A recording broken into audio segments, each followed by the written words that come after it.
주PD가 오늘은 조선의 한 선비와 부인의 흔적을 찾아 멀리 전라남도 담양까지 답사를 왔습니다. 연못 가운데에 조그만 돌집이 서 있는데요. 이 집의 이름은 모현관, 현인을 추모하는 집이라는 뜻입니다. 여기서 현인은 조선 중기의 선비 미암 유희춘을 말하는데 그가 남긴 서적과 유물을 보관하기 위해 후손들이 세운 건물입니다. 화재와 도난으로부터 유물을 지키기 위해 이렇게 연못에 집을 지었다고 합니다. 현재 보물로 지정된 미암일기를 포함해 각종 유물은 바로 옆 미암박물관에 보관돼 있는데 출입구는 폐쇄돼 있고 내부도 잡초가 무성해 관리가 제대로 이루어지지 않는 것처럼 보였습니다. 경내에 붙어 있는 안내문을 보니 2년 이상 폐쇄되어 있음을 알 수 있습니다. 기대와 다른 모습에 좀 실망하기는 했지만 조선의 아름답고도 특별했던 부부 유희춘과 송덕봉의 이야기를 해보도록 하겠습니다. 유희춘은 전라도 해남에서, 송덕봉은 전라도 담양에서 알아주는 명문가 출신이었습니다. 두 사람은 각각 24살, 16살이던 때 백년 가약을 맺었습니다. 유희춘은 양가의 기대를 저버리지 않고 결혼 2년 후에 과거에 급제했습니다. 26살 이른 나이에 관직에 나아간 전도 유망한 젊은 선비였습니다. 그런데 유희춘보다 더 특별한 사람이 바로 부인 송덕봉입니다. 역사에 관심 있는 분들은 알아챘겠지만 조선의 여인들은 그저 어디 김씨, 어디 박씨 이렇게만 알려져 있습니다. 양반 남자들은 보통 본명과 자, 호 이렇게 세 가지 이름이 있지만 여자는 왕비부터 평범한 아녀자까지 역사에 자신의 이름을 남기지 않은 존재들이었습니다. 그런데 송덕봉은 본명 종계, 자는 성중, 그리고 덕봉이라는 호까지 이름을 전부 가졌습니다. 송씨 집안에서 딸을 대하는 가풍이 여느 양반가와는 달랐기에 이런 일이 가능했을 것입니다. 이런 집안 분위기 때문이었을까요? 송덕봉은 유학 경전을 읽고 한시를 지으며 성장했습니다. 유희춘이 알아주는 유학자였지만 송덕봉 역시 지적으로 남편에게 뒤지지 않았기에 두 사람은 평생 시를 주고받으며 특별한 소통을 이어갔습니다. 좋은 가문에 지적으로도 탁월했던 부부의 신혼생활은 아마도 장밋빛 그 자체였을 것입니다. 하지만 그런 행복한 나날은 오래가지 못했습니다. 유희춘이 과거 급제 후 성균관, 홍문관, 사간원 그리고 세자를 가르치는 시강원까지 엘리트 코스를 밟아가던 중 정국이 급변했습니다. 제12대왕 인종이 즉위 8개월 만에 급서하고 명종의 즉위와 함께 문정왕후가 수렴청정을 하면서 을사사화가 일어났습니다. 문정왕후 친위 세력인 소윤이 친인종 세력인 대윤을 숙청한 이 사건으로 대윤과 가까운 사림 관료들이 피해를 봤는데 유희춘도 그 중에 한 명이었습니다. 승승장구하던 유희춘은 이때 파직당했습니다.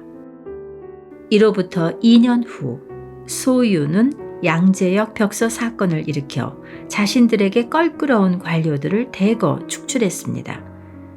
이때 유희춘은 이연적, 노수신, 백인걸 등 동료 사림 관료들과 함께 유배형에 처해졌습니다. 제주도로 보내졌다가 제주도가 그의 고향인 해남과 가깝다는 이유로 함경도, 추해북단, 종성으로 이배됐습니다. 잘 나가던 남편이 하루아침에 죄인이 되어 머나먼 땅으로 끌려갔으니 송덕봉의 마음이 어땠을까요? 하지만 그녀에게는 슬픔에 잠길 만한 여유가 없었습니다.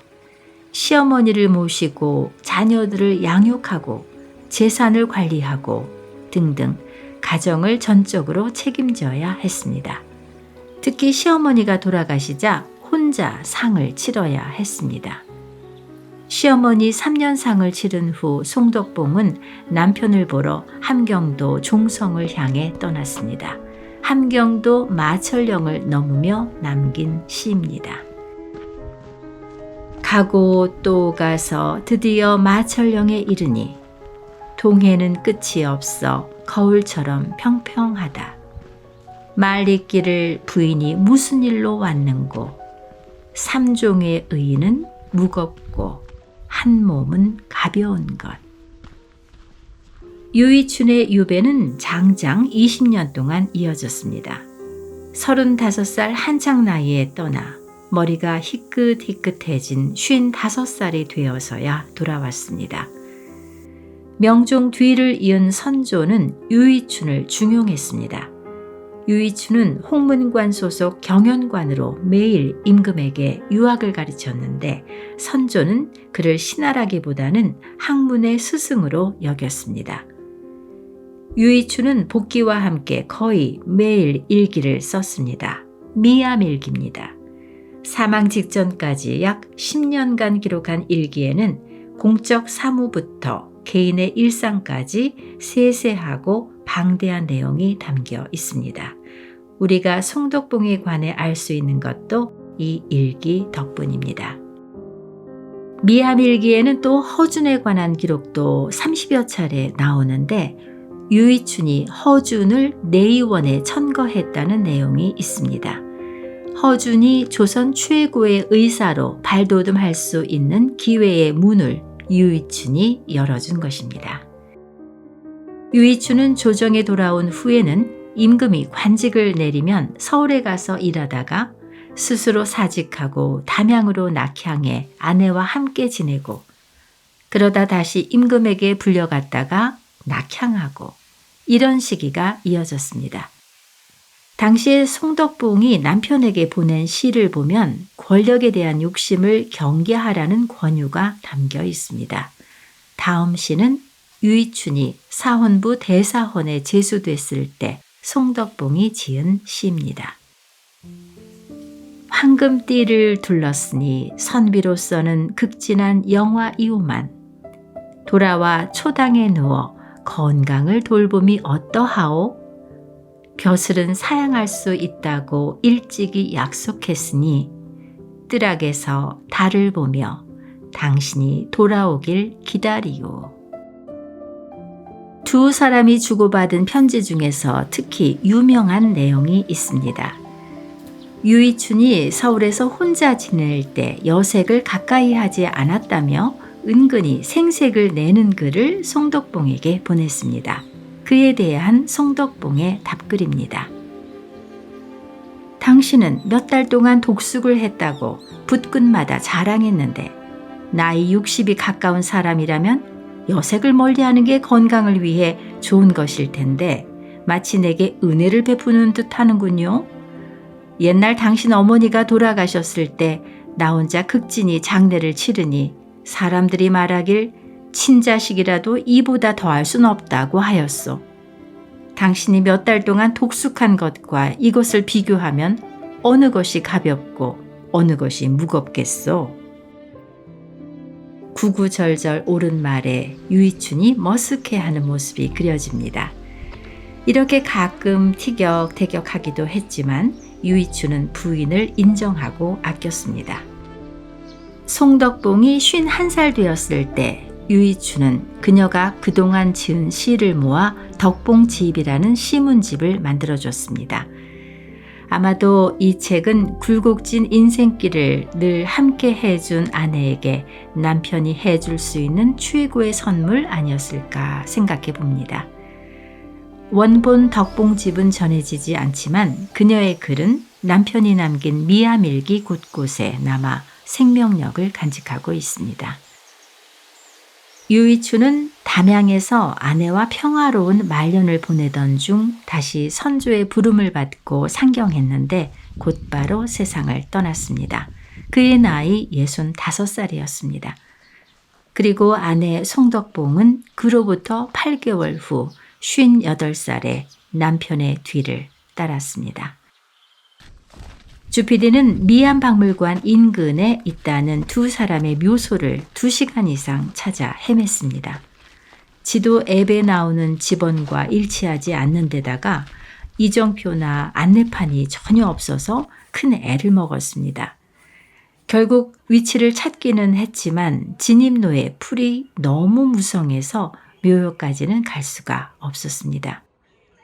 유이춘과 송덕봉 묘역에는 또 조선 사대부 무덤으로는 특이하게 유이춘의 첩의 묘가 함께 있는데 직접 볼 수 없어서 무척 아쉬웠습니다. 유이춘은 당대에 네로라 하는 성리학자였습니다. 하지만 배우자 위에 군림하는 가부장적 모습이 보이지 않습니다. 친구처럼 동지처럼 대등한 인격체로 대했습니다. 부부가 함께 술잔을 놓고 한시를 주고받기도 했습니다. 송덕봉은 남편을 존중하고 도리를 다하면서도 할 말은 다 하는 당당한 여성이었습니다. 당대의 그 누구도 조금은 예외적인 이 부부의 관계를 비난하지 않았고 지금은 더없이 모범적인 부부로 돋보입니다. 시대가 언제이고 지배적 사상이 무엇이든 부부는 사랑과 존중 위에서 맺어진 특별한 인연이라는 점을 400여 년 전 유이춘과 송덕봉이 말해주는 듯합니다. 주피디의 역사 여행이었습니다. 고맙습니다.